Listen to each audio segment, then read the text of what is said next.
Greetings, anime addicts and cartoon fanatics. It's been a while since I posted a video, and with the holidays fast approaching and the fact that I haven't even started writing for my top anime of 2019 list, which is just now occurring to me, needless to say it's going to be busy around here. So I've decided to try out an idea I had some time ago that could take less time to do and be put out more quickly. And that's a series where I'll be looking at particular scenes from anime that stuck out to me and discuss what I love about them. I originally wanted to do this for Love Lab, but given how the discussion around that's going now, yeah, I better skip that. But it being Spoopy Month, or as I'm now calling it, Graffiti Month, I've decided to take a look at a scene from School Live.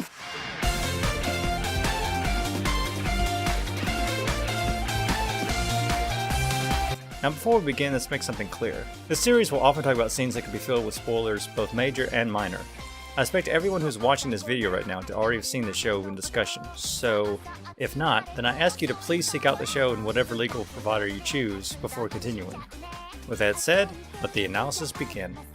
So School Live is filled with many good, creepy, and psychologically scarring scenes, perfect for discussion, which is something you may not expect if you go into the show completely blind like I did, first watching back in 2015.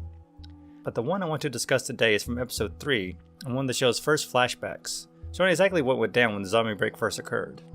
It happens from the viewpoint of Megumi, the teacher who we've seen has been taking care of these high schoolers during the apocalypse.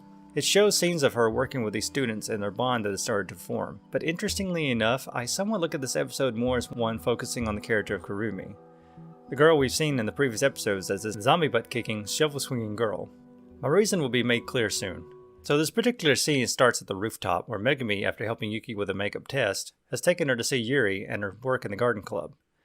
There has been a slight unnerving feeling through the episode up until this point when the tension starts to rise.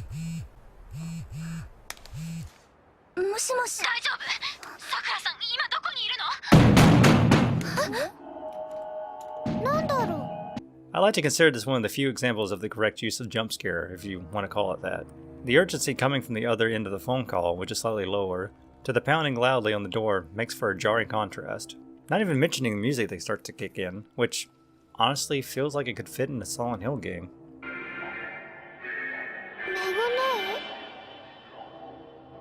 The banging on the door turns out to be Kurumi carrying her senpai, the same one she was talking with Megumi about earlier, and about the crush she has started to form.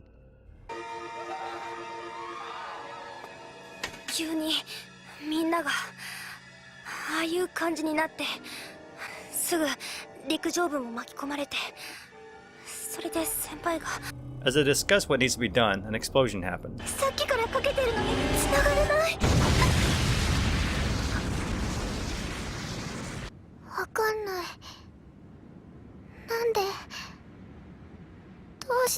So, two painfully obvious cliches happen here, but I still love them. There's dramatic build-up in the music signaling that the explosion is about to happen. And also this other trope that I see a lot. Notice how the camera is shifted to a different perspective, putting the girls behind the railing, making it appear like they're behind bars. It visually signifies how entrapped these girls have become in this situation. Again, we get another jumping sound to scare us. Slow, low bangs to a sudden crash of breaking glass.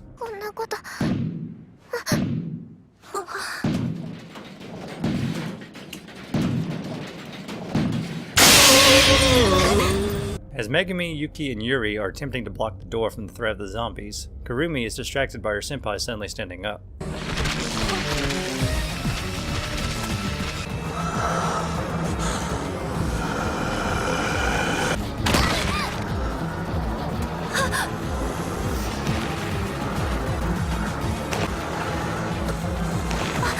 This scene is pretty distressing, not just for the sporadic music or the visuals, but for the fact of what Kurumi is witnessing. She is seeing the boy she has started to fall in love with become something monstrous, something dangerous. The thought of just losing him must be cruel, but this is even harder to handle. Now, a bit of primer for the next few moments. When it comes to horror, many directors seem to have it in their mind that they have to show every little violent detail in order to make a good horror. Now, violent scenes that do this do have their place, but there's something I heard a director say in a commentary on the movie Sinister that's always stuck with me. The fact that the lack of what is seen can also be terrifying. Take this picture for example. It's just a guy in a hoodie. Pretty simple, right? The most you could take away from this is that maybe he's sad or something, but that's all you get out of it. But what if I showed you this image instead? Becomes a bit more unnerving, right? Sure, we know this has to be just another guy in a hoodie, but the pitch black in the hoodie disturbs us because, for one, it's unnatural. We should be able to see it, but we can't. And when you are left to fill in that void with your mind, given the already dark background, your mind can imagine horrible things on its own. We seem to have the need to have all information before us, and the lack of it strikes us with fear. This very idea can also be applied in many other ways, which we see in this scene. When Kurumi is backed into a corner and about to be attacked, she finally acts.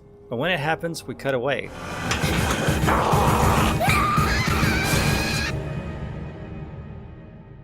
I also like the little visual of the crushed tomato to indicate blood.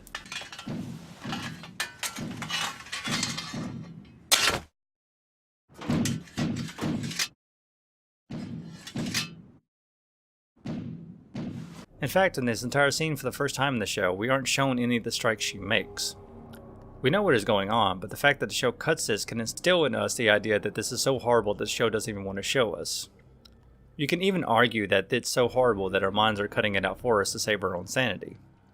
By the way, one shot that some might miss is this one right here, and it only lasts a second. The very dark shot of Kurumi's face as she makes her second strike on her senpai. The first was self-defense, and now, knowing it's hopeless, she has to start killing. Killing someone she loves that is beyond help. The thinking about this while looking at the shot of her face is completely heartbreaking as well as disturbing. Also, something to think about is the fact that the shovel she carries with her is not just her weapon of choice, but also a constant reminder of the love she lost. It is her burden to carry. And that's pretty much all I have to say about this scene. What do you guys think? Have any scenes from this show or any others stuck with you? Let me know in the comments below, and please be spoiler free if you can. If you like this video series idea, then like and subscribe for more. And if you want to further support this channel, then consider becoming a patron. Thanks for watching. I'm Koyourlau. Analysis complete. Stay animated.